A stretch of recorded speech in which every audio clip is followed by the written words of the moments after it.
বাংলাদেশের প্রধান রপ্তানি পণ্য কি? তৈরি পোশাক। বাংলাদেশের প্রধান কৃষি পণ্য কি? ধান। বাংলাদেশের বৈদেশিক মুদ্রার প্রধান উৎস কি? প্রবাসী আয়। বাংলাদেশের প্রধান জ্বালানি উৎস কি? প্রাকৃতিক গ্যাস।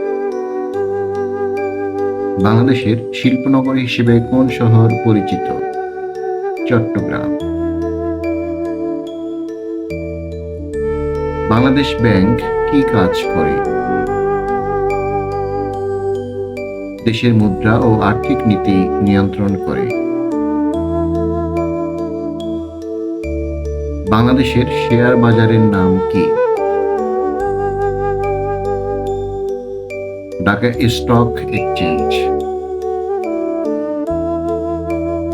বাংলাদেশের গড় সাক্ষরতার হার কত? প্রায় ৭৭%। বাংলাদেশের জিডিপিতে কোন খাতের অবদান সবচেয়ে বেশি? সেবা খাত। বাংলাদেশের জাতীয় বিমান সংস্থার নাম কি? বিমান বাংলাদেশ এয়ারলাইন্স। আরও জানতে চ্যানেলটি সাবস্ক্রাইব করুন।